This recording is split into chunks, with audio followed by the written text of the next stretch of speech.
Bismillahirrahmanirrahim. Assalamualaikum warahmatullahi wabarakatuh.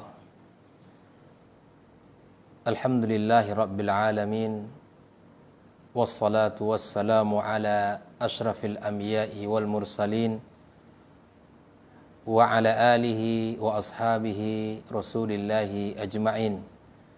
Ashhadu an la ilaha illallah wahdahu la syarikalah wa ashhadu anna Muhammadan abduhu wa rasuluh fassalawatu rabbihi wa salamu alaih. Ya ayyuhalladzina amanu ittaqullaha haqqa tuqatih wa la tamutunna illa wa antum muslimun. Ya ayyuhalladzina amanu ittaqullaha wa qulu qawlan sadida yuslih lakum a'malakum wa yaghfir lakum dhunubakum wa man yuti'illaha wa rasulahu faqad faza fawzan 'azima. Ikhwatal iman hafizakumullah. Alhamdulillah, kembali kita bersyukur kepada Allah tabaraka wa taala yang memberikan kepada kita kesehatan, kekuatan serta keimanan, dan selalu memberikan kepada kita limpahan nikmat yang tak terhingga di dalam kehidupan kita, kepada diri kita dan keluarga kita, orang-orang terdekat dan orang-orang tercinta dengan kita. Mudah-mudahan kita termasuk orang-orang yang bersyukur kepada Allah dan termasuk orang-orang yang pandai menggunakan nikmat Allah dengan ketaatan dan amal saleh. Salawat dan salam kita aturkan untuk junjungan alam Nabi besar Muhammad sallallahu alaihi wasallam. Saudara-saudari kaum muslimin, kaum muslimat, ikhwatal iman hafizakumullah. Kembali pada sore ini akan kita lanjutkan pembahasan sebuah kitab yang membahas tentang amalan ringan namun memiliki pahala yang sangat tinggi dan sangat bernilai di sisi Allah Subhanahu wa taala. Mudah-mudahan Allah berikan kepada kita pemahaman yang benar dan ilmu yang bisa mengawal hari-hari kita, dan ilmu yang bisa membuahkan amal dalam kehidupan kita. Karena sesungguhnya ilmu yang kita pelajari adalah untuk kita amalkan, untuk kita praktekkan dalam kehidupan kita. Sehingga ilmu itu akan menjaga dan memberikan cahaya dalam hidup kita. Pada pembahasan sore kemarin kita sudah sampaikan di antara amalan ringan yang memiliki pahala besar dan keutamaan yang sangat besar di sisi Allah, di antaranya adalah berwudu kepada Allah, bersuci di dalam kehidupan kita. Nabi sallallahu alaihi wasallam menyebutkan, ma min muslimin yatawadda'ul wudu'a, ma min muslimin yatawadda'u fayuhsinu wudu'ahu thumma yakumu fayusalli raq'ataini muqbilun alaihima biwajhihi aw biqalbihi wa wajhihi illa wajabat lahul jannah. Tak seorang di antara kaum muslimin, tak seorang pun dari kaum muslimin yang berwudu dan menyempurnakan wudunya dan kemudian dia berdiri melaksanakan salat 2 rakaat penuh dengan khusyuk, maka wajib baginya surga.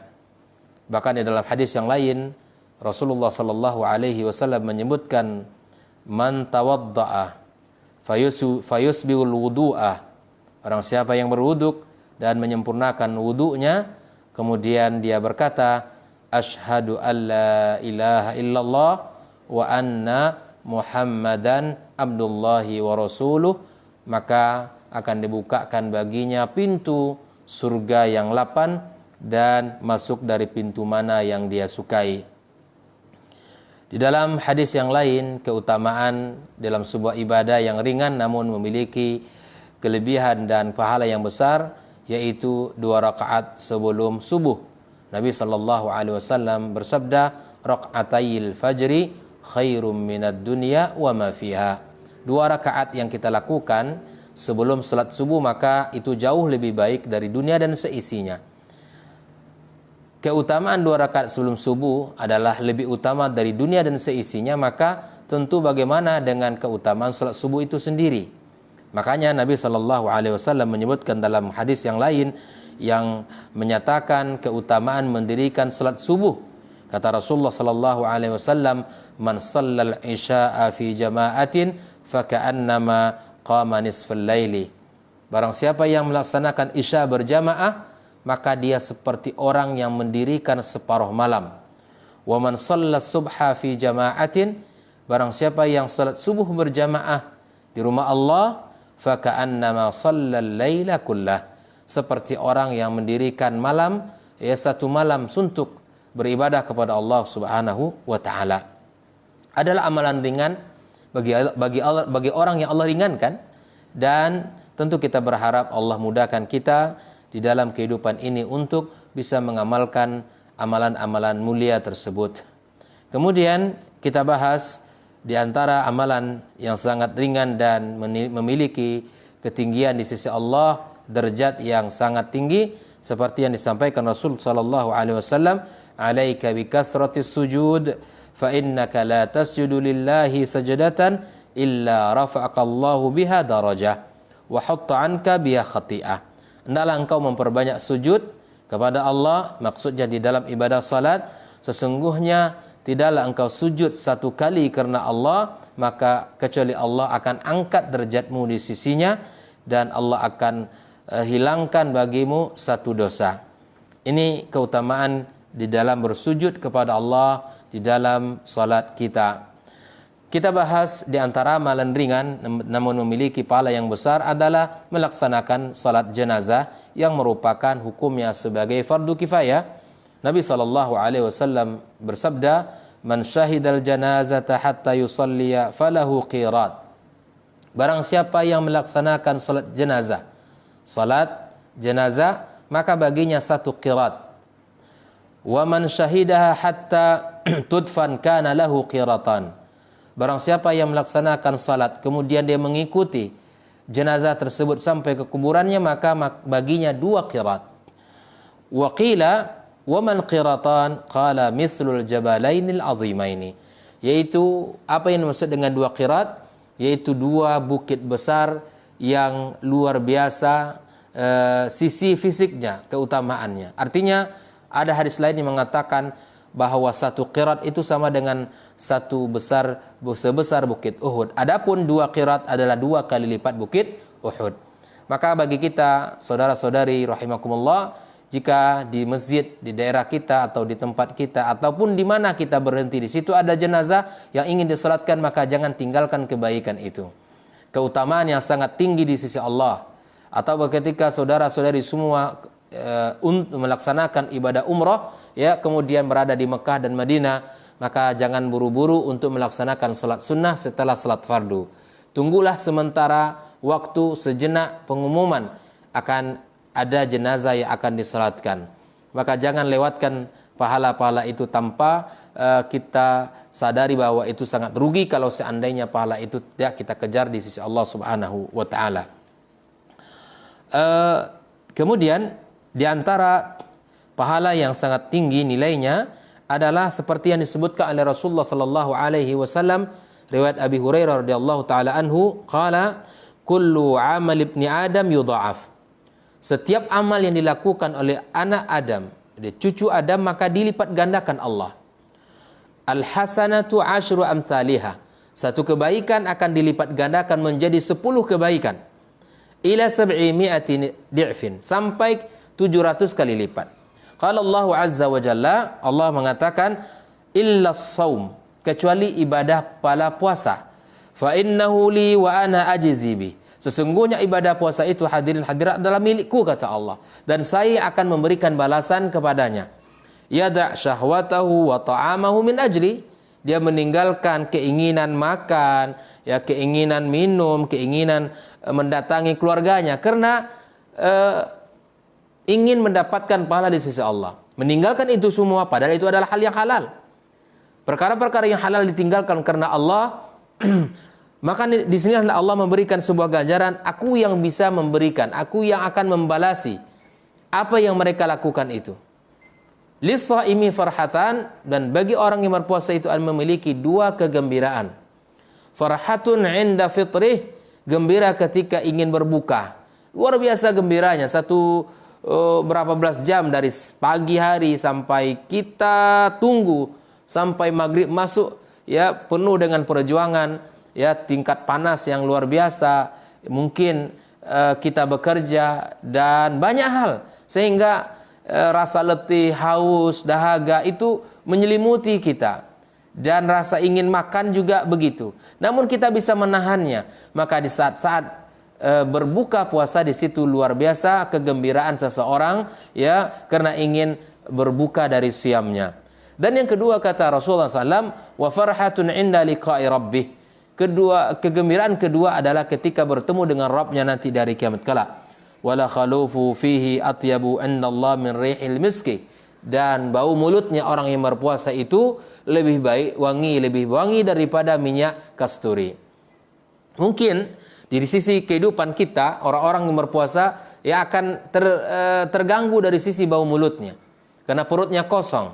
Namun ketahuilah wahai saudara-saudariku rahimakumullah, ternyata orang-orang yang berpuasa ya yang memiliki bau mulut itu lebih baik di sisi Allah daripada minyak wangi kasturi. Begitulah indahnya penghargaan Allah dan begitu besarnya balasan Allah kepada orang-orang tersebut. Dan kenapa Allah yang memberikan pahala puasa? Karena memang ibadah puasa ini ibadah rahasia.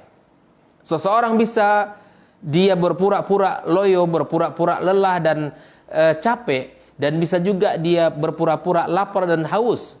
Tapi siapa yang tahu kalau dia barusan makan? Tapi siapa yang tahu kalau dia barusan minum? Hanya Allah yang mengetahui itu semua. Seorang istri bisa menyembunyikan dari seorang suami dan sebaliknya. Anak bisa bersembunyi dari orang tua dan sebaliknya. Namun kepada Allah tidak ada satupun yang bisa menyembunyikan dirinya. Maka Allah yang akan membalas, Allah yang akan memberikan ganjaran, Allah yang akan memberikan ya pahala sesuai dengan kadar kesungguhan dia. Ikhwatal iman hafizakumullah, di antara amalan-amalan ringan yang memiliki keagungan dan pahala yang besar, Nabi kita sallallahu alaihi wasallam bersabda, hadis riwayat Imam Muslim, "Salasun min kulli syahr wa Ramadan ila Ramadan fa hadza shiyamud dahri kulli." 3 hari yang kita lakukan dalam setiap bulan yang disebut dengan ayyamul bid. Ya, kemudian Ramadan ke Ramadan berikutnya ini disebut dengan shiyamud dahri kulli. Ini puasa sepanjang tahun. Ya, siyamu yaumi Arafah ahtasibu 'ala Allahi ayyukaffira as-sanata allati qablaha aw qablahu was-sanata allati ba'da. Adapun siam Arafah ya pada tanggal 9 Zulhijjah, aku berharap kepada Allah, Allah ampunkan dosa yang lewat, yang akan datang dan dosa yang telah lewat. Allah ampunkan dengan hanya berpuasa 1 hari di tanggal 9 Zulhijjah bagi orang-orang yang tidak melaksanakan haji. Maka ternyata 1 hari tersebut yang kita berpuasa, di mana Allah akan berikan ganjaran 2 tahun. Allah akan hapuskan dosa yang kemarin dan dosa yang akan datang. Wa siyamu yaum Asyura ahtasibu 'ala Allah ayyukaffira as-sanata allati qablah. Adapun puasa hari Asyura yaitu 10 Muharram, maka aku berharap kepada Allah agar Allah ampunkan dosa yang sebelumnya. Inilah hanya dengan berpuasa 1 hari mengharap ridha Allah, Allah akan ampunkan pada saum Arafah 2 tahun. Dan pada saum Asyura itu 1 tahun yang sebelumnya. Maka ini merupakan sebuah keutamaan yang sangat tinggi dan kelebihan yang Allah berikan kepada kaum muslimin ya, agar kita menjaga amalan ringan ini, agar kita mendapatkan pahala yang besar di sisi Allah Subhanahu wa taala. Dan Al-Imam An-Nawawi menjelaskan hadis di atas, pada puasa Arafah yukaffira dzunuba shaimihi fis sanatain, di mana Allah akan mengampunkan dosa orang yang berpuasa tersebut 2 tahun lamanya. Qalu wa mal muradu biha as-saghair, dan mereka berkata wa mal muradu, ya yang dimaksudkan dari ampunan tersebut adalah dosa-dosa kecil. Fa illam takun saghair yurjat takhfif minal kabair. Andai tidak Allah ampunkan dosa kecil, maka kita berharap Allah meringankan dosa besar. Fa illam yakun rufi'at darajatu. Kalau dia tidak memiliki dosa-dosa besar, maka ya Allah akan angkat derajatnya di sisi Allah Subhanahu wa taala. Di dalam hadis Riwayat Imam Muslim dari sahabat Nabi Abu Ayyub Al-Ansari radhiyallahu taala anhu, wa Rasulullah sallallahu alaihi wasallam bersabda, "Man shama Ramadan thumma atba'ahu sittan min Syawal kana qasiyamid dahr." Barang siapa yang berpuasa di bulan suci Ramadan, kemudian diikutkan 6 hari di bulan Syawal, maka ini seperti orang yang berpuasa sepanjang tahun. Kita lihat Allah Subhanahu wa taala mewajibkan puasa kepada kita di bulan Ramadan selama 60 atau 1 bulan, 30 hari lebih kurang. Maka kemudian kita ikutkan di bulan Syawal 6 hari kemudian. Maka kalau kita hitung semuanya adalah akan mendapatkan nilai di sisi Allah seperti orang yang berpuasa sepanjang tahun. Maka bukankah ini keringanan dari Allah? Bukankah ini kabar gembira dari Allah dan Rasulnya? Bukankah ini kebaikan yang luar biasa dari Allah dan Rasulnya untuk kita sebagai orang-orang yang beriman? Dan di dalam hadis yang lain, Nabi SAW menyebutkan di dalam hadis Abi Sa'id Al-Khudri radhiyallahu taala anhu qala sami'tu Rasulullah sallallahu alaihi wasallam yaqul man shama yawman fi sabilillah, barang siapa yang berpuasa 1 hari karena Allah, ba'adallahu wajhahu 'anil nari 70 kharifah, maka Allah akan menjauhkan wajahnya dari api neraka selama 17 tahun. Ya Allah, 1 hari saja Anda berpuasa karena Allah, mengharap ridha dan ampunan Allah, maka 1 hari itu akan dihitung ya selama 70 tahun oleh Allah Subhanahu wa taala. Dari selamatnya kita dari api neraka Allah Subhanahu wa taala. Wa zahir, maksud dari as-siyam ayyamul ghazw wal jihad, yaqulu Ibnu Jauzi, idza utlika dzikr sabilillah fal muradu bihi al jihad. Maka inilah kemudian pahala yang besar dari Allah Subhanahu wa taala untuk kita. Di dalam hadis yang lain dari Zaid ibn Khalid Al-Juhani berkata, qala Rasulullah sallallahu alaihi wasallam, man fattara shaiman kana mithlahu mithlu ajrihi ghaira annahu la yanqusu min ajri shaimi syai'a.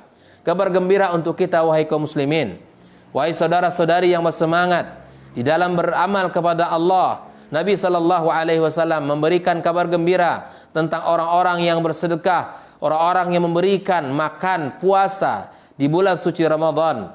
Maka Nabi menyebutkan barang siapa yang memberikan makan kepada orang yang berpuasa, maka dia akan mendapatkan pahala seperti pahala orang yang diberi makan tersebut, tanpa dikurangi sedikit pun.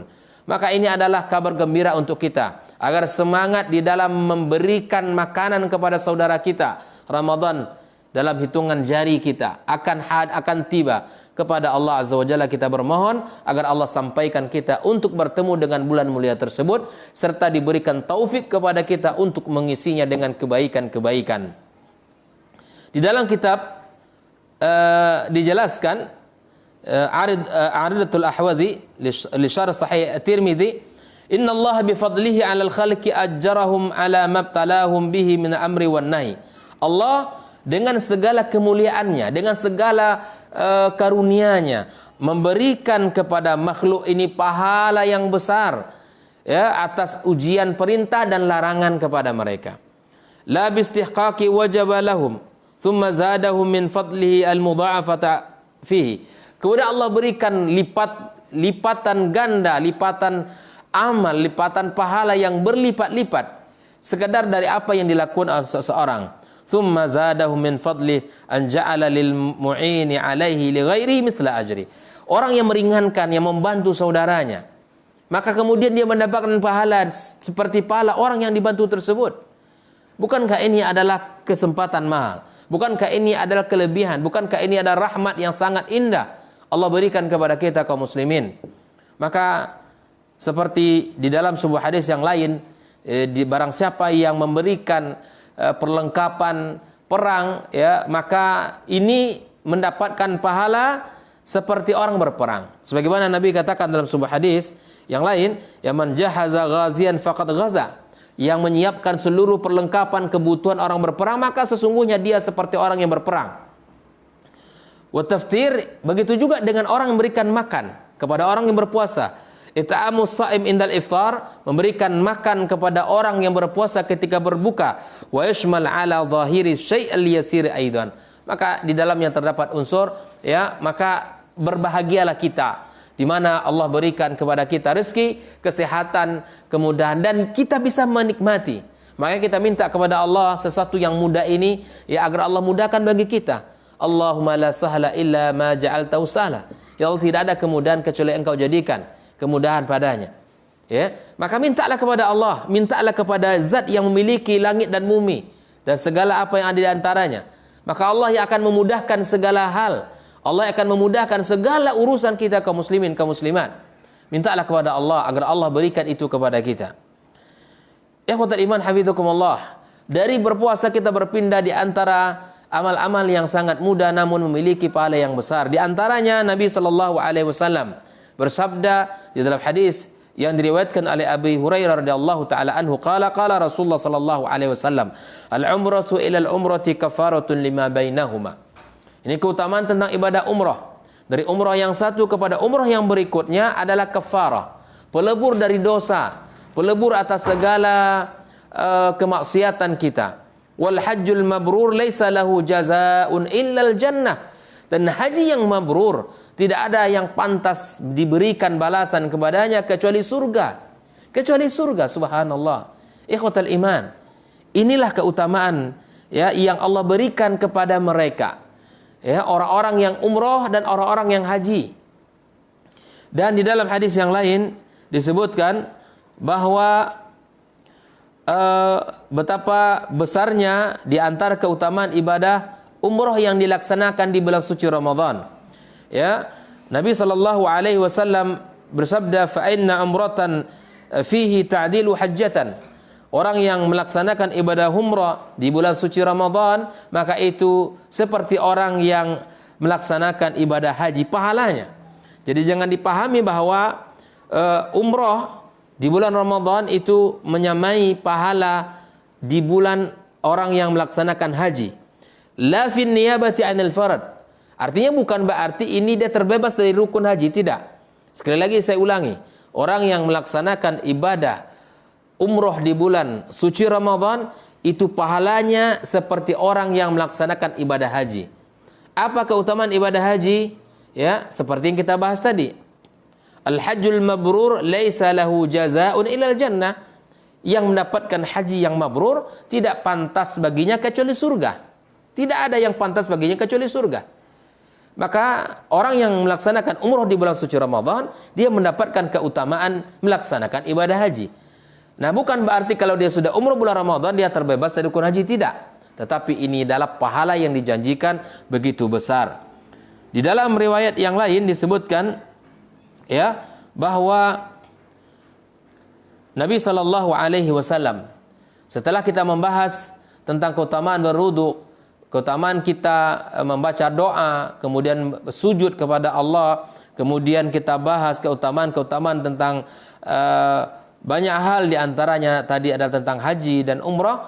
Maka kita lihat dari sisi yang lain, ternyata banyak juga hadis yang membicarakan tentang usaha dan membangun rumah-rumah Allah Subhanahu wa taala yang terkait dengan masjid yang kita bangun. Nabi sallallahu alaihi wasallam menyebutkan, man bana masjidan, qala Bukair, hasibtu annahu qala yabti bihi wajh Allah, banallahu lahu mithlahu fil jannah. Subhanallah, ini saudara-saudari yang dimuliakan Allah, yang memiliki uang, memiliki harta yang Allah titipkan kepadanya, kesanggupan dari sisi harta. Berjihadlah Anda dengan cara membangun rumah Allah Subhanahu wa taala. Barang siapa yang membangun rumah Allah, masjid, dengan mengharap pujian dari Allah semata, tidak mengharap pujian manusia, tetapi mengharap wajah Allah, maka kemudian Allah akan bangunkan baginya rumah seperti apa yang dia bangun di dalam surga Allah Subhanahu wa taala. Para ulama menjelaskan makna banallahu lahu mithlahu fil jannah ini yuhtamal mithlahu fil qadar. Ya, seberapa besar dia bangun maka sebesar itu pula Allah buatkan. Wal masaha. Ya, ukuran sebesar apa yang dia buat maka sebesar itu pula yang Allah buat untuk dia di dalam surga nantinya. Kemudian ada juga yang maksud dengan mithlahu itu fi musammal bait. Wa in kana akbaru masahatin wa ashraf. Ya, seperti rumah itu sendiri. Inilah keutamaan orang yang membangun rumah Allah Subhanahu wa taala. Walau hanya sekedar ya sekecil apapun, yang penting dia memiliki keutamaan yang sangat bernilai di sisi Allah. Wahai saudara-saudari yang dimuliakan Allah, jika di daerah kita, tempat tinggal kita atau di kampung kita, jika tidak terdapat masjid dan kita memiliki kesanggupan uang, harta, maka berfikirlah Anda untuk membangun rumah di dalam surga. Jangan hanya berfikir memperbesar rumah di dunia, tapi berusahalah untuk membesarkan dan membangun rumah di dalam surga Allah Subhanahu wa taala. Rumah yang di akhirat itu yang kekal abadi yang kita bangun, dan rumah yang dibangun di dunia akan kita tinggalkan, akan habis dan akan hancur. Maka berfikirnya orang beriman selalu melihat kepada urusan akhirat. Di dalam hadis yang lain, di antara amalan yang ringan memiliki pahala yang besar, hadis dari Abi Umamah radhiyallahu taala anhu, anin Nabi sallallahu alaihi wasallam qaal, man ghada ilal masjidi la yuridu illa ayata'allama khairan aw yu'allimahu kana lahu ka ajri hajjin taman hajjatahu. Ikhwatal iman hafizakumullah. Ini keutamaan di dalam mendatangi majelis ilmu. Ya, mendatangi rumah Allah. Barang siapa yang berjalan menuju rumah Allah yang dia tidak inginkan kecuali untuk belajar kebaikan di dalamnya, kajian tafsir, kajian akidah, kajian muamalah, kajian akhlak atau kajian tafsir misalnya, tidak datang ke rumah Allah kecuali untuk belajar ilmu, au yu'allimahu, atau dia datang mengajarkan ilmu, kana lahu, maka baginya ka ajri hajin taman hajjah, seperti orang yang melaksanakan ibadah haji sempurna hajinya. Ya Allah, dengan kita datang ke masjid, ke majelis ilmu, belajar kita di sana, kita pahami apa yang disampaikan, maka kemudian kita mendapatkan seperti orang yang berhaji sempurna hajinya. Begitulah keutamaan yang dibuat di dalam agama kita. Betapa besarnya keutamaan orang-orang yang datang ke rumah Allah dengan tujuan belajar. Di dalam hadis yang lain, Nabi SAW menyebutkan keutamaan salat di masjid Nabi di kota Madinah. Nah, tentu ini kita tidak bisa iri kepada kaum muslimin yang tinggal di sana. Sebagaimana Allah sudah katakan ya, bahwa itulah keutamaan, zalika fadlullah yu'tihi man yasha, karunia yang Allah berikan kepada siapa yang Allah kehendaki. Jangan sampai lisan kita ini berkata atau di hati kita terbesit bahwa Allah tidak hadir, Allah tidak adil di dalam memberikan pahala. Kan kalau dalam hitungan-hitungan kita, orang-orang yang tinggal di Mekah dan Madinah memiliki pahala yang besar jika dibandingkan dengan kita di sini beribadah. Kata Nabi SAW, salatu fi masjidi hadza afdalu bi alfi salatin fi ma siwahu illa al-masjidil haram. Salat yang dilakukan di masjidku ini adalah melebihi ya seperti orang yang melaksanakan 1000 kali salat di tempat lain kecuali Masjid Haram Mekah. Karena Masjid Haram Mekah memiliki keutamaan yang berlipat-lipat jika dibandingkan Masjid Nabawi. Di Masjid Nabi saja 1000 kali salat, kalau kita melaksanakan 2 rakaat di sana sama dengan 1000 kali salat di tempat lain. Bukankah ini kelebihan? Bukankah ini kasih sayang? Bukankah ini rahmat Allah? Sekali lagi ikhwatal iman. Dan inilah ya sesuatu yang Allah berikan kepada orang-orang yang tinggal di sana. Dan kita tidak boleh merasa iri dengan kelebihan yang Allah berikan kepada mereka. Maka yang semestinya kita lakukan ketika kita berangkat ke sana, jangan sia-siakan. Ini terkadang di antara fitnah ya, kita menyibukkan diri dengan perkara-perkara yang ada di pasar atau perkara-perkara yang sifatnya adalah hal-hal yang terkait dengan makan dan minuman. Sementara berjamaahnya tidak terjaga. Ini tidak baik. Makanya keutamaan salat di Masjid Nabawi itu luar biasa besarnya. Dan begitu juga kalau kita sampai ke kota Madinah, orang-orang yang melaksanakan salat di Masjid Quba, ya salatu fi masjid Quba ka umrah. Keutamaan orang yang salat di Masjid Quba seperti orang yang melaksanakan ibadah umrah. Padahal Anda belum pergi ke Mekah misalnya. Ketika terbang dari Jakarta sampai ke Madinah, Anda 4 hari di sana, kemudian salat di Masjid Nabawi, dan Anda mengunjungi Masjid Quba. Masjid Quba adalah masjid yang pertama dibangun dalam Islam, yang dibangun di atas dasar takwa kepada Allah Subhanahu wa taala. Dan salat di Masjid Quba seperti orang yang melaksanakan ibadah umrah. Nabi SAW setelah membangun masjidnya yang sekarang, maka beliau senantiasa datang ke Masjid Quba setiap akhir pekan di hari Sabtu. Datang dalam kendaraan, datang dalam berjalan kaki. Jadi ini keutamaan yang diajarkan Nabi. Maka lakukanlah kaum muslimin. Kalau kita sempat, diberikan Allah kesempatan untuk datang ke tanah suci Madinah, maka jangan sia-siakan untuk tidak berkunjung ke Masjid Quba, karena memiliki keutamaan yang sangat luar biasa. Nabi SAW mengatakan, man tatahhara fi baiti, yang bersuci dari rumahnya. Kalau di sini ada di hotelnya, summa ata masjid Quba, kemudian dia datang ke Masjid Quba, fa shalla fihi salatan, dan dia salat di dalamnya, kana lahu ka ajri umrah, maka bagi orang ini seperti pahala umroh. Maka inilah keutamaan yang sangat luar biasa bagi orang-orang yang melaksanakan ibadah umroh, dan orang-orang yang mendapatkan ganjaran yang sangat luar biasa di sisi Allah Subhanahu wa taala. Ikhwatul iman hafizakumullah. Setelah kita membahas dari sisi ibadah, kemudian kita bahas dari sisi keutamaan-keutamaan di dalam membangun tempat-tempat ibadah, kita masuk kepada hadis yang berbicara tentang amalan ringan memiliki pahala yang besar di dalam perkara zikir kepada Allah Subhanahu wa taala, di dalam perkara zikir dan doa kepada Allah Subhanahu wa taala. Maka di sini akan ada beberapa doa-doa dan zikir-zikir. Saya memohon kepada teman-teman dan kepada seluruh kaum muslimin yang di depannya ada pena agar mencatatnya, agar menulisnya, sehingga bisa mengulang-ulang dan bisa mempelajari kembali, memurojaah kembali dari apa yang sudah kita sampaikan di sini. Ada sebuah kisah di mana Ibnu Abbas meriwayatkan istri Nabi yang bernama Juwairiyah, ketika Rasulullah SAW meninggalkan beliau di waktu subuh dan dia sedang melaksanakan salat di tempatnya. Setelah Rasulullah SAW meninggalkan dia, maka Nabi kembali ke rumah, sudah masuk waktu duha.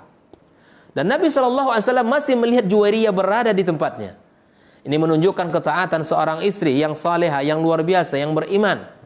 Maka para ummahat, ya, para anak-anak gadis, ya, mari kita contoh ibunda kita Juwairiyah yang taat kepada Allah, yang mengisi harinya dengan ibadah. Ketika Nabi keluar di waktu pagi dan kembali di waktu sudah masuk duha, di waktu duha, maka Nabi masih melihat Juwairiyah di posisinya tadi. Maka Nabi SAW mengatakan kepadanya, mazilti alal halil lati faraqtuki alaiha, kamu masih duduk di tempat tadi di mana aku tinggalkan kamu? Qalat na'am ya Rasulullah. Faqala Nabi sallallahu alaihi wasallam, "Law qultu ba'daki arba'a kalimatin aw thalatha marratin la wuzinat bima qulti munzul yaumi la wazanathunna." Aku mengucapkan setelahmu 4 kalimat atau 3 kalimat, ya, jika ditimbang apa yang aku ucapkan itu dengan apa yang kamu ucapkan sejak tadi sampai kita berjumpa ini, kalau ditimbang apa yang kamu baca, apa yang kamu lafazkan, apa yang kamu ucapkan dengan 4 kalimat atau 3 kalimat yang aku ucapkan, kata Nabi, maka kalau ditimbang yang aku ucapkan akan berat jika dibandingkan dengan jumlah yang kamu ucapkan. Ikhwatal iman, apakah kalimat ini? Nabi mengajarkan Juwairiyah, subhanallah wa bihamdi adada khalqih wa ridha nafsih wa zinata arsyih wa midada kalimati. Inilah kalimat yang diajarkan Rasulullah, singkat, padat, memiliki fadilah yang luar biasa. Kita ulangi, ya, subhanallah wa bihamdi adada khalqih wa ridha nafsih wa zinata arsyih wa midada kalimati. Ini 5. Mari dihafal baik-baik. Kalau diucapkan ini, berapa lama Juwairiyah berzikir, duduk, bertasbih, tilawah kepada Allah dari saat ditinggal Nabi sampai waktu duha Nabi pulang, maka kalau ditimbang kalimat yang 5 ini jauh lebih berat daripada hanya kalimat yang diucapkan Juwairiyah tadi. Maka Nabi mengajarkan istrinya. Ini juga menunjukkan betapa pentingnya seorang suami mengajari kebaikan kepada istri. Kalau istrinya belum faham, ajari. Kalau istrinya tidak tahu, maka kasih tahu. tentang sebuah kebenaran ajaran Rasulullah sallallahu alaihi wasallam. Di dalam riwayat yang lain ternyata bunyinya subhanallah adada khalqih, subhanallah ridha nafsi, subhanallah zinata arsy, subhanallah midada kalimati. Inilah salah satu keutamaan dalam bidang doa dan zikir kepada Allah Subhanahu wa taala. Di dalam hadis yang lain Nabi sallallahu alaihi wasallam menyebutkan keutamaan-keutamaan zikir dan doa. Nabi sallallahu alaihi wasallam bersabda, "Man qala la ilaha illallah wahdahu la syarikalah, lahul mulku wa lahul hamdu wa huwa ala kulli syai'in qadir. Fi yaumi mi'ata marrah." Di dalam satu hari itu 100 kali. Kita ulangi, yang ingin mencatat silakan. Man qala la ilaha illallah, barang siapa yang berkata la ilaha illallah wahdahu la syarikalah, lahul mulku wa lahul hamdu wa huwa ala kulli syai'in qadir. 100 kali, kana lahu adlu 10 rikab, seperti orang yang membebaskan 10 budak. Wa kutibat lahu mi'atu hasanah, dan dibebaskan, dicatat baginya 100 kebaikan. Wa muhiyat anhu mi'atu sayyi'ah, dan dihapusnya 100 keburukan. Wa kanat lahu hirzan minasyaitan, dia mendapatkan penjagaan dari syaitan yaumahu dzalika hatta yumsi, di pagi hari, di hari itu sampai sore. Dibaca pagi hari 100 kali, maka dari dia saat membaca itu dipagar Allah, dilindungi Allah dari syaitan sampai sore hari. Wa illam ya'ti ahadun bi afdala mimma jaa illa rajulun amila aktsar min. Dan di hari kiamat kelak kata Rasulullah, tidak ada orang yang datang sebaik daripada orang yang memperbanyak ucapan ini. Di hari kiamat kelak kita berusaha menjadi orang yang datang dengan penuh iman kepada Allah, dengan penuh pengharapan, dengan penuh pahala. Tetapi ternyata siapakah orang yang datang kepada Allah dengan sebaik-baik bentuk kedatangan di hari kiamat kelak? Adalah orang yang paling banyak mengucapkan la ilaha illallah wahdahu la syarikalah, lahul mulku wa lahul hamdu wa huwa ala kulli syai'in qadir. 100 kali.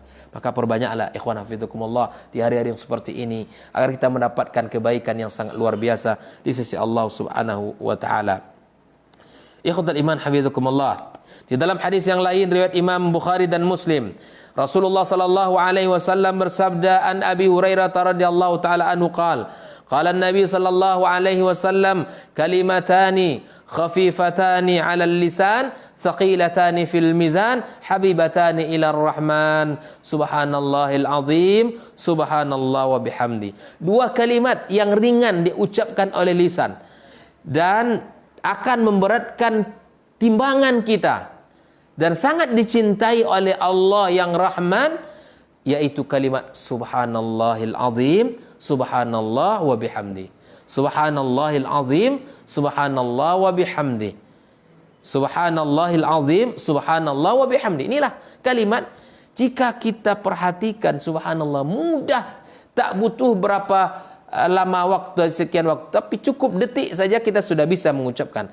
Namun siapakah di antara kita yang mampu, yang bersungguh-sungguh, yang menjaganya, kaum muslimin? Nabi telah mengajarkan solusi kepada kita, jalan yang terbaik untuk meraih surga. Namun adakah kita yang mau untuk menjaga zikir-zikir seperti ini? Andai kita duduk saja di ruangan tamu, ruangan depan rumah kita, duduk dengan berzikir kepada Allah dengan sebanyak-banyaknya, ucapkan. Andai di dalam kendaraan kita dari tempat kerja menuju rumah kita, atau dari rumah kita menuju tempat kerja kita, atau kita di pasar kita, atau di kantor kita, dan lain sebagainya. Lisan selalu berusaha untuk mengucapkan zikir kepada Allah Subhanahu wa taala. Wabil khusus kalimat zikir yang telah kita baca ini. Subhanallah wa bihamdi, subhanallahil azim. Di dalam hadis yang lain, ikhwatal iman hafizakumullah, Rasulullah sallallahu alaihi wasallam mengatakan, man qala hina yusbih wa hina yumsi, barang siapa yang mengatakan ketika pagi dan sore subhanallah wa bihamdi mi'ata marrah, 100 kali saja, lam ya'ti ahadun yaumal qiyamati bi afdala mimma ja'abi, tidak ada orang yang datang di hari kiamat kelak lebih baik daripada orang yang membaca kalimat tersebut. Illa ahadun qala mithlama qala au zada alaih, kecuali ada orang yang mengatakan seperti perkataan atau orang yang melebihi dari perkataan yang diajarkan tadi. Ini keutamaan yang luar biasa, tidak membutuhkan waktu yang lama, namun hanya membutuhkan kesungguhan dari kita kaum muslimin. Subhanallah wa bihamdi, subhanallah wa bihamdi 100 kali. Ya, maka insya Allah akan jadikan kita orang yang datang di hari kiamat kelak dengan sebaik-baik orang yang datang kepadanya. Di dalam hadis yang lain, Nabi SAW memberikan kepada kita sebuah kabar gembira, wahai saudara-saudari rahimakumullah. Ya, Nabi SAW bersabda, ayajizu ahadukum ayyaksiba kulla yaumin alf hasanah. Tak mampukah kalian mendapatkan 1000 kebaikan dalam satu hari? 1000 kebaikan dalam satu hari. Fasa'alahu sa'ilun min julasai, kemudian ditanyakan kepada orang tersebut, kaifa yaksibu ahaduna alfa hasanah? Qal, maka Nabi SAW berkata, yusabbihu mi'ata tasbihatin, bertasbih sebanyak 100 kali tasbih. Fayuktabu lahu alfu hasanah, ditulis bagi kita wahai saudaraku, bagi kamu wahai saudaraku 1000 kebaikan. Au yuhattu anhu alfu khati'ah, dan dihapuskan 1000 kesalahan. Allahu akbar. Kata Imam Syafi'i rahimahullahu taala, ya, tidak ada yang paling bagus untuk menolak ya bala seperti ini daripada memperbanyak kalimat-kalimat tasbih kepada Allah. Mari kita hiasi hari-hari kita dengan memperbanyak tasbih kepada Allah Subhanahu wa taala. Mengucapkan subhanallah, subhanallah, subhanallah, subhanallah, subhanallah. Kalimat tasbih ini sangat bernilai di sisi Allah tabaraka wa taala. Ya, sangat agung di sisi Allah, sangat tinggi dan sangat memiliki keutamaan di sisi Allah tabaraka wa taala. Maka ajarkan anak-anak kita, wahai saudara-saudari, para orang tua, ajarkan keluarga kita untuk mengisi hari-hari mereka dengan memperbanyak tasbih kepada Allah Subhanahu wa taala. Ikhwatal iman hafizakumullah. Di dalam hadis yang lain bahwa Nabi kita sallallahu alaihi wasallam mengajarkan kepada kita suatu doa, zikir yang disebut dengan Sayyidul Istighfar. Sayyidul Istighfar.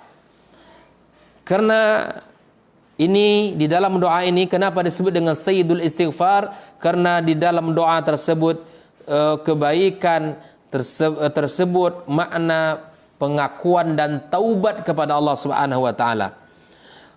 Maka Nabi kita mengajarkan, Allahumma anta rabbi la ilaha illa anta khalaqtani wa ana abduka wa ana ala ahdika wa wa'dika mastata'tu a'udzu bika min syarri ma sana'tu abu'u laka bi ni'matika alayya wa abu'u laka bi dhanbi faghfir li fa innahu la yaghfiru dzunuba illa anta. Qala, dengarkan baik-baik wahai saudara-saudari keutamaan orang yang mengajarkan Sayyidul Istighfar. Man qalaha minna nahari muqinan biha, barang siapa yang membacanya di siang hari dan yakin apa yang dibacanya tersebut, famata min yaumihi qabla ayyumsi, dia meninggal dunia sebelum waktu sore tiba, fahuwa min ahli jannah, insyaallah termasuk orang yang penghuni surga. Wa man qalaha minal lail, yang mengucapkannya di malam hari, wa huwa muqin biha, dan dia yakin dengan kalimat tersebut, famata qabla yusbih, dan meninggal sebelum subuh datang, fahuwa min ahli jannah, maka dia tergolong kepada penduduk surga. Ikhwatul iman hafizakumullah, mari kita sama-sama memperbanyak melazimkan doa Sayyidul Istighfar ini, sehingga kita mendapatkan pahala yang sangat agung di sisi Allah, mendapatkan keutamaan. Mudah-mudahan Allah matikan kita dalam husnul khatimah setelah kita membaca Sayyidul Istighfar. Tidaklah ada orang yang Allah matikan kecuali di dalam kebiasaannya. Allah akan akhiri hidup seseorang berdasarkan kebiasaannya. Maka kalau kita membiasakan membaca doa, insya Allah kita akan meninggal dalam keadaan dan senantiasa kita berdoa kepada Allah. Di antara doa dan zikirnya adalah Sayyidul Istighfar, induknya istighfar. Ikhwatal iman hafizakumullah, di antara amalan ringan lainnya yang memiliki pahala yang besar adalah hadis Nabi sallallahu alaihi wasallam di dalam keutamaan berselawat kepada Rasulullah sallallahu alaihi wasallam. Dari Abu Hurairah radhiyallahu taala anhu qala Rasulullah sallallahu alaihi wasallam, man shalla alayya wahidatan sallallahu alaihi asyra. orang yang berselawat kepadaku 1 kali, kata Rasulullah, maka Allah akan memberikan selawat kepadanya sebanyak 10 kali. Apa makna selawat Allah kepada hamba? Yaitu rahmat dan dilipat gandakan pahalanya. Rahmat Allah. Maknanya rahmat yang Allah kucurkan kepada orang yang bersalat kepada Rasulullah sallallahu alaihi wasallam. Ikhwatul iman hafizakumullah. Di antara amalan ringan memiliki pahala besar adalah tentang zikir yang Nabi ajarkan ketika musibah menimpanya.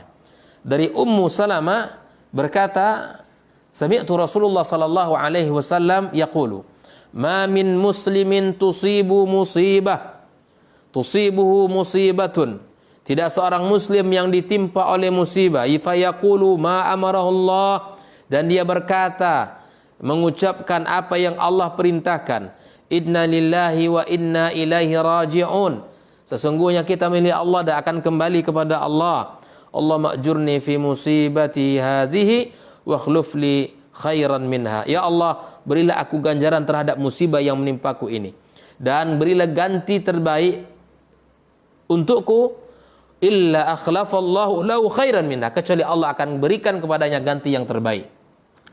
Ini terjadi pada Ummu Salamah ketika Abu Salamah meninggal dunia, maka dia baca doa ini. Ayyul muslimina khair min Abi Salamah. Dia bertanya, siapa yang lebih baik dari Abi Salamah? Awwalu baitin hajra ila Rasulillah. Rumah pertama yang pertama hijrah bersama Rasulullah SAW.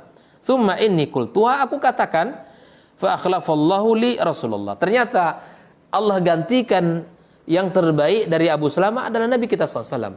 Sehingga Nabi menikah dengan Ummu Salamah. Ini adalah kebaikan yang sangat besar.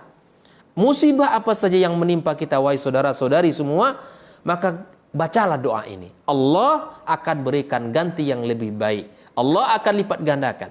Allah akan berikan kepadanya ganjaran pahala yang luar biasa. Ikhwatul iman hafizakumullah.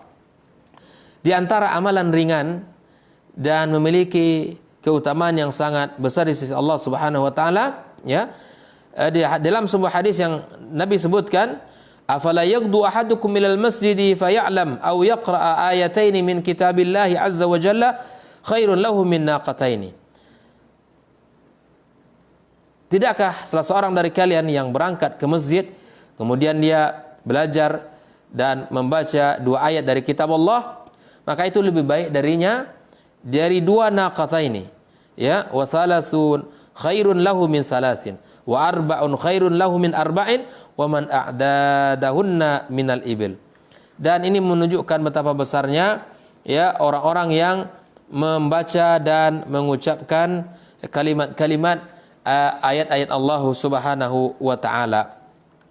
Di dalam hadis yang lain, Nabi kita sallallahu alaihi wasallam dalam hadis Abdullah bin Mas'ud, keutamaan membaca Al-Qur'anul Karim, man qara harfan min kitabillahi falahu bi hasanah, 1 huruf maka diberikan 1 kebaikan, wal hasanah, dan 1 kebaikan bi asyri amsalih, Allah lipat gandakan. La aqulu alif lam min harfun walakin alifun harfun wa lamun harfun wa mimun harfun. Ini kunci-kunci kebaikan kaum muslimin. Ini adalah di mana Allah membuka bagi kita jalan yang sangat baik dan sangat ringkas untuk mendapatkan pahala di sisi Allah Subhanahu wa taala. Maka mari kita mendekati kitab Allah dan kita membacanya dalam setiap kesempatan waktu yang kita miliki. Ikhwatul iman hafizakumullah. Dan di dalam hadis yang lain, ya, yang memiliki amalan ringan dan yang termasuk amalan ringan dan memiliki pahala yang besar adalah seperti apa yang disampaikan Nabi, walladzi nafsi biyadihi innaha la ta'dilu thulutsal Qur'an, demi jiwaku yang ada dalam genggaman Allah, sesungguhnya dia menyemai dengan 1/3 Al-Qur'an.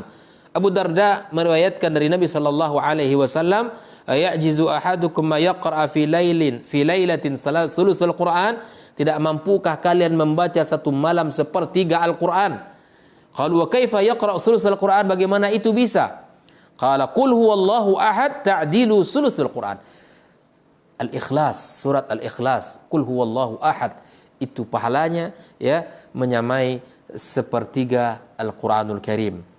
Wa yakfi huna an nurid qaula Ibn Abdul Bar, man lam yata'awwal hadzal hadis akhlasu mimman ajaba bihi birra'i.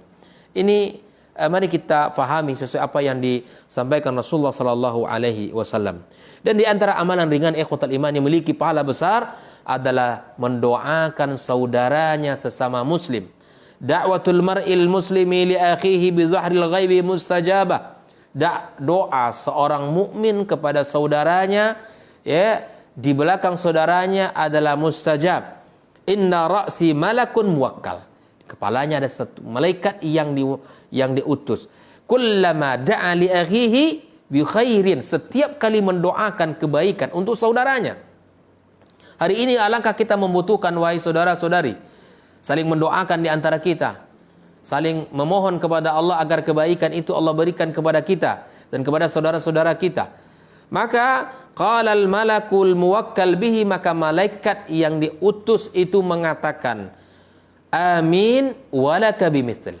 Amin ya Allah, kabulkanlah, amin, dan bagi kamu sepertinya. Artinya doa yang seperti ini sangat kita butuhkan. Jangan bakhil mendoakan saudara-saudarinya. Jangan bakhil mendoakan orang-orang yang terdekat dengannya. Doakan kaum muslimin, saudara-saudarinya di mana, di belahan dunia, agar kebaikan. Karena doa yang kita ucap itu tidak akan mendatangkan kerugian sedikit pun, bahkan mendatangkan kebaikan. Yang pertama mustajab. Kalau dia mustajab, kita mendapatkan kebaikan seperti apa yang Allah berikan kebaikan kepada saudaranya. Ini amalan ringan kaum muslimin, membutuhkan kesungguhan saja. Maka mari kita amalkan hadis-hadis seperti ini, anjuran Rasulullah sallallahu alaihi wasallam seperti ini, sehingga kita bisa melaksanakan dan bisa menghidupkan hari-hari kita dengan kebaikan-kebaikan, dengan amal-amal ringan namun memiliki pahala yang besar di sisi Allah Subhanahu wa taala. Mudah-mudahan yang bisa yang kita sampaikan pada sore ini insya Allah menjadi panduan bagi kita bersama, dan mudah-mudahan menjadi amalan baik bagi kita bersama kaum muslimin. Yang mengetahui dalil maka ajarkanlah kepada saudaranya, karena Nabi SAW mengatakan man dalla ala khairin kafa'ili. Mari kita jadikan mata rantai kebaikan dalam kehidupan kita. Ajarkan satu hadis, keutamaan hadis ini amalan ringan namun bernilai tinggi. Insya Allah kalau dilakukan oleh saudaranya maka kita akan mendapatkan pahala seperti orang yang mengamalkan. Mudah-mudahan Allah Azza wa Jalla memberkahi pertemuan kita dan Allah selamatkan kita dari segala keburukan, bencana dan segala bentuk penyakit yang mengerikan. Wallahu taala a'lam bissawab. Barakallahu fikum. Jazakallahu ya Ustaz atas ilmunya yang disampaikan pada sore hari ini. Baik, ini ada beberapa pertanyaan yang masuk melalui pesan singkat WhatsApp. Kita jawab pertanyaan yang pertama. Assalamualaikum Ustaz. Waalaikumsalam warahmatullahi wabarakatuh. Benarkah sabar tidak ada batasnya Ustaz? Bagaimana jika kita tidak bisa sabar karena sesuatu yang diberlakukan seseorang sudah sampai tingkat yang tidak bisa ditoleransi? Mohon nasihatnya Ustaz, apakah masih bisa kita memperoleh pahala sabar yang tidak terbatas tersebut? Jazakallahu khairan. Jazakallah khairan atas pertanyaan bahwa apakah sabar tidak ada batasannya. Kesabaran seperti yang sudah kita bahas pada pertemuan sebelumnya, seseorang dianggap sabar itu ketika dia pertama kali mendapatkan musibah. As-sabru 'inda satmatil ula. Kesabaran itu dianggap kita orang sabar bagaimana sikap yang lahir dari kita. Ketika musibah itu kita dapatkan, maka bagaimana sikap kita? Apakah seperti yang disebutkan Nabi Shallallahu Alaihi Wasallam inna satmatil ula tadi, dan lalu kemudian sikap yang lahir adalah kita katakan inna lillahi wa inna ilaihi raji'un, ya, sesungguhnya kita milik Allah dan akan kembali kepada Allah, seraya dia mengatakan Allah ma'jurni fi musibati hadhihi, ya Allah berikanlah aku ganjaran di musibah ini, wa khlufli khairan minha, beri aku ganti yang terbaik dari apa yang hilang dariku. Maka insya Allah kalau ini akan termasuk orang-orang yang sabar, orang-orang yang mendapatkan pahala di sisi Allah Subhanahu wa taala. Ya, kesabaran di dalam ujian tentulah sangat dituntut dan sangat penting. Karena Nabi menyebutkan tidaklah Allah akan berikan ujian kepada seseorang ya kecuali pada kadar kemampuan orang tersebut. Itulah ujian kita. Itulah ujian kita. Ya, Allah ingin menguji dikarenakan Allah ingin angkat derajat kita. Maka disinilah bedanya nanti. Apa bedanya antara kesabaran yang merupakan adalah ujian kita atau ini siksaan. Maka setiap sesuatu yang tiba pada dirinya berupa sesuatu yang tidak diinginkan, maka kalau ini adalah sikap yang dilahirkan adalah pujian kepada Allah, istirja kepada Allah, mengetahui adalah Allah yang memberikan, insya Allah ini adalah di mana Allah ingin meningkatkan derajatnya. Di mana Allah ingin meningkatkan derajatnya, mengangkat derajatnya di sisi Allah Subhanahu wa taala. Ya, namun ketika ujian itu tiba dan tidak mengetahui dan tidak bersikap seperti apa yang disampaikan Rasulullah SAW, maka ini tentu tidak menjadi amal yang akan meningkatkan derajatnya insya Allah Subhanahu wa taala. Maka kesabaran itu tentu dipandu oleh agama, dan kesabaran tidaklah Allah berikan ganjaran kecuali pahala yang besar, sebagaimana Allah katakan innama yuwaffas sabiruna ajruhum bighairi hisab. Di antara keutamaan orang sabar, maka pahalanya seperti yang Allah sebutkan digolongkan kepada orang-orang yang tanpa dihisab di hari kiamat kelak. Wallahu taala a'lam bissawab. Baik, kita lanjutkan ke pertanyaan yang kedua yang juga masuk melalui pesan singkat WhatsApp. Assalamualaikum Ustadz. Waalaikumsalam warahmatullahi wabarakatuh. Salah satu amalan yang mulia tadi adalah menyiapkan segala sesuatunya bagi orang yang berperang. Nah, apakah para tenaga kesehatan yang berjuang pada saat ini dalam penanganan penyebaran COVID-19 termasuk di dalamnya? Jazakallahu khairan Ustaz. Barakallahu fiik akhil karim. Naam, orang-orang yang berjuang di garda terdepan di dalam berkhidmat, menyelamatkan umat, menyelamatkan kaum muslimin di negeri ini dan di manapun berada, yang mereka bekerja siang dan malam, ya bekerja dengan luar biasa, memberikan obat dan penanganan secara intensif kepada orang-orang yang dalam penanganan virus COVID-19 atau disebut dengan virus corona hari ini.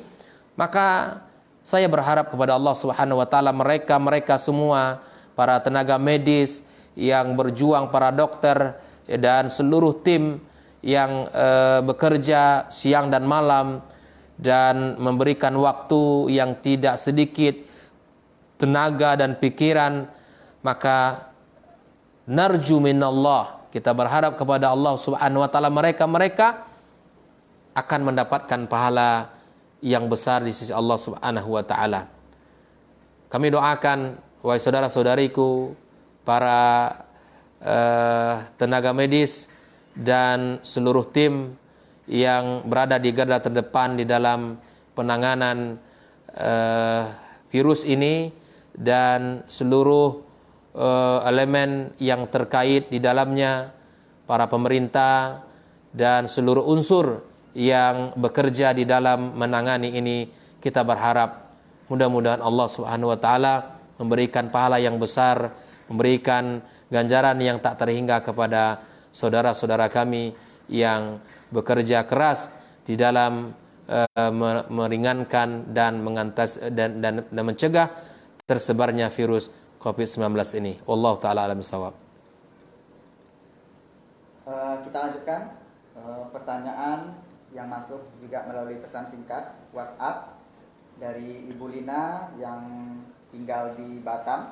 Assalamualaikum warahmatullahi wabarakatuh Ustaz. Waalaikumsalam warahmatullahi wabarakatuh. Apakah seorang ibu berdosa jika memukul anaknya untuk satu kebaikan?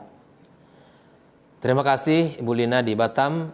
Pertama saya ingin sampaikan tentang hukuman memukul di dalam Islam. Nabi Shallallahu Alaihi Wasallam adalah panutan kita, dan Nabi Shallallahu Alaihi Wasallam adalah uswah kita. Dan di dalam hal ini dikisahkan oleh Anas bin Malik radhiyallahu taala anhu, pembantu beliau, bahwa Nabi Shallallahu Alaihi Wasallam tidak pernah memukul dengan tangannya kecuali di medan perang. Jadi Aisyah juga menceritakan bahwa Nabi SAW sangat santun, dan Nabi SAW adalah orang yang sangat penyayang, tidak pernah memukul kecuali di medan pertempuran.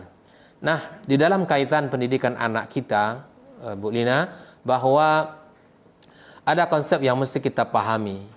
Pukulan itu memang dibolehkan di dalam ajaran kita, seperti apa yang Nabi sebutkan di dalam hadisnya, ya, ketika anak-anak kita berusia 7 tahun, maka Nabi SAW memerintahkan kepada kita, muru auladakum bis salati wa hum abna sab'a sinin.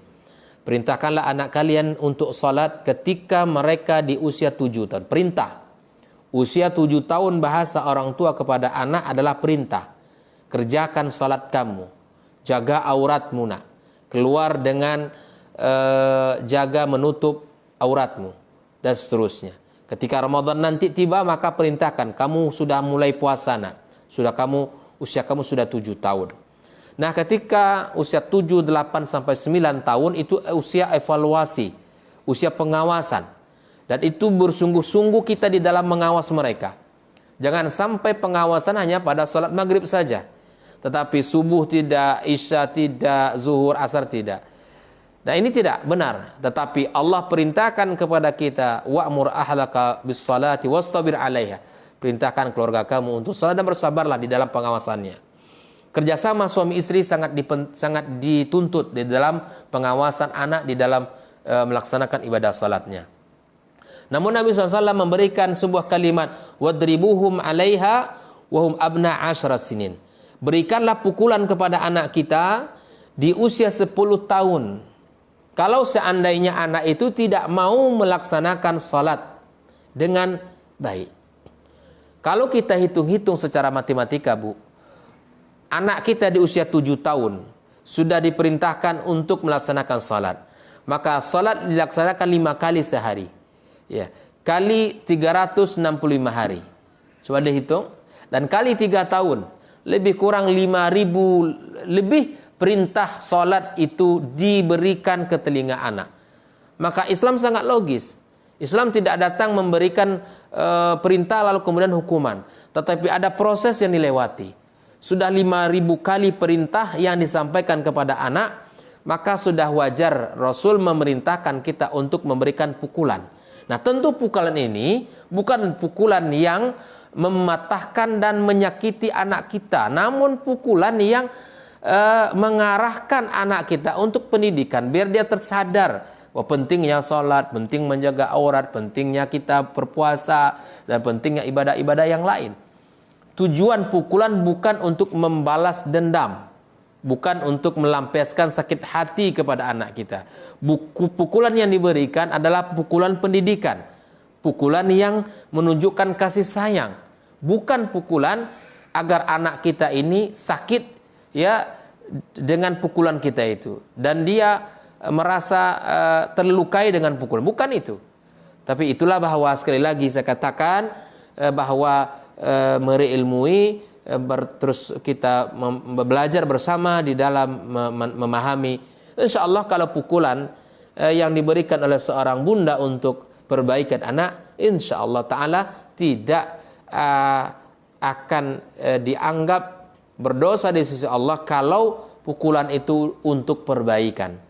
Kalau anak enggak mau sholat, sudah diajari sejak usia 7 tahun, tidak mau taat kepada Allah, maka ini kita sebagai orang tua sudah dibolehkan oleh Nabi SAW untuk memberikan sedikit evaluasi berupa pukulan pendidikan dan bukan pukulan melukai dan mencelakainya.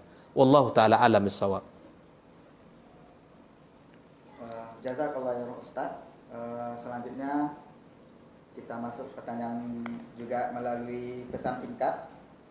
Assalamualaikum warahmatullahi wabarakatuh, Ustaz. Waalaikumsalam warahmatullahi wabarakatuh. Beritanya besok di Kota Pekanbaru atau di Riau diberlakukan PSBB atau pembatasan sosial PSBB, pembatasan sosial berskala besar. Bagaimanakah sikap kita, Ustadz, agar tetap bisa meraih pahala? Sementara kami adalah dari kalangan ekonomi bawah yang kesehariannya harus berusaha bisa mendapatkan rezeki. Bukan seperti saudara kita yang ASN yang bulanannya sudah aman. Jazakallahu khairan.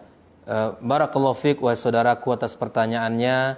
Dan pertama saya katakan doa untuk kita semua. Semoga Allah Subhanahu wa taala jaga kita dan keluarga kita bersama di dalam ujian ini. Yang kedua, saya sampaikan doa juga agar Allah berikan pahala yang besar kepada kita semua yang selalu bersabar dan mengharap ampunan kepada Allah, yang terus berusaha meningkatkan diri dengan ketaatan dan amal-amal kepada Allah Subhanahu wa taala di saat-saat seperti ini.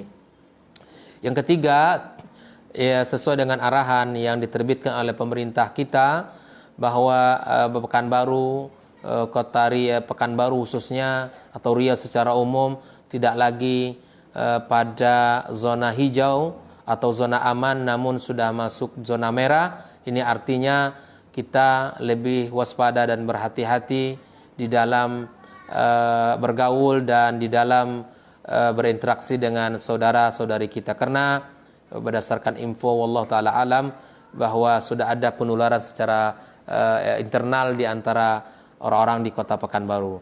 Maka wahai saudaraku, wahai saudariku yang semoga dijaga dan dimuliakan Allah Subhanahu wa taala. Pertama, kalau memang itu adalah kondisinya, maka silahkan untuk melapor ke daerahnya, di wilayahnya, karena pemerintah kita akan memberikan bantuan, akan memberikan secara berkala bantuan-bantuan yang dibutuhkan oleh saudara masyarakat Kota Pekanbaru. Saya kira untuk segera mendatangi, melapor diri kepada Pak RW atau Pak RT sehingga terdata kepada saudara-saudari dan kaum muslimin yang membutuhkan bantuan dari pemerintah kita. Kemudian sikap kita, kalau memang seandainya harus berikhtiar, berusaha mungkin jualan di pasar ataupun melakukan aktivitas yang mendatangkan hasil, maka jangan lupa wahai saudaraku untuk berdoa kepada Allah. La yusibana illa ma kataballahu lana. Kita tidak akan ditimpa musibah kecuali apa yang telah takdirkan untuk kita. Bacalah doa Bismillahilladzi la yadurru ma'asmihi syai'un fil ardi wala fis sama' wa huwas samiul alim. Ya, dengan nama Allah yang tidak akan ada terjadi musibah apapun dengan namanya di langit dan di bumi. Ya, bacalah 3 kali di pagi dan di sore hari. InsyaAllah Allah akan jaga dan Allah selamatkan kita. Kemudian berta'awudlah, berlindunglah kepada Allah seperti diajarkan oleh Nabi, a'udzu bikalimatillahi tammati min syarri ma khalaq min kulli 'ainin lama wa min kulli syaitanin wahama. Kemudian berlindunglah kepada Allah dengan mengucapkan doa, Allahumma inni a'udzubika minal barasi wal jununi wal juzami wa min sayyi'il asqami. Berlindung kepada Allah dari segala bentuk penyakit-penyakit yang Nabi sebutkan dalam doa tadi. Kemudian bertawakallah kepada Allah Subhanahu wa taala, berikhtiarlah dan bertawakallah kepada Allah dan berlindunglah kepadanya, karena Allah lah yang akan menjaga kita semua. Maka wahai saudara-saudariku yang dimuliakan Allah, sekali lagi kalau memang harus berikhtiar dan lakukanlah ikhtiar tersebut sesuai dengan protap yang telah diatur oleh pemerintah kota kita dan oleh pemerintah kita. Dan sekali lagi saya katakan, kalau memang sekiranya kita termasuk kepada orang-orang yang membutuhkan bantuan, maka kalau ada himbauan dari pemerintah kita untuk pendataan, maka laporlah diri kita segera kepada tempat yang berwenang. Mudah-mudahan Allah Subhanahu wa taala mudahkan kita dan seluruh kaum muslimin kaum muslimat untuk bisa menjalani kehidupan kita bersama. Dan semoga Allah angkat segala kesulitan-kesulitan kita dari dan segala mara bahaya dari diri dan keluarga kita. Wallahu taala alam bisawab. Barakallahu fikum, dan kita akhiri. Assalamualaikum warahmatullahi wabarakatuh.